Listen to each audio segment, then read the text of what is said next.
अस्सलाम वालेकुम या अली अलैहिस्सलाम मदद। मोमिनीन इकराम, आज आपके लिए जो मैं ख्वाब की ताबीर लेके आया हूँ। अगर कोई शख्स ख्वाब में पानी पीता हुआ देखता है, अगर कोई शख्स ये देखता है कि वो दरिया से पानी पी रहा है, तो ये उसके तमाम जहान पर बादशाहत की दलील है।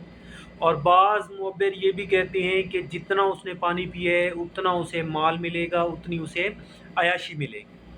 अगर कोई शख्स ये देखता है कि दरिया के ऊपर या नहर के ऊपर, पानी के ऊपर चलता है, तो ये उसकी खुशबख्ती की अलामत है। इसी तरीके से अगर कोई शख्स कांच के प्याले में या किसी प्याले में पानी पीते हुए ख़ुद को देखता है, तो ये दलील है कि वो माल के पीछे भागेगा। और अगर वो पानी साफ़ था तो उसे खुशबख्ती और उसकी उम्र दराज़ी की अलामत है।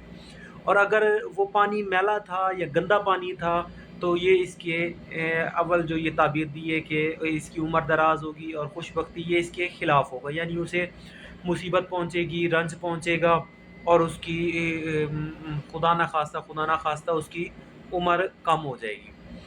और अगर ये देखता है कि किसी ऐसी जगह पे है जहाँ पर सैलाब आ गया है, बहुत ज़्यादा पानी जमा हो गया है, तो ये उस जगह पर उस साल नेमत की फरावानी की दलील है।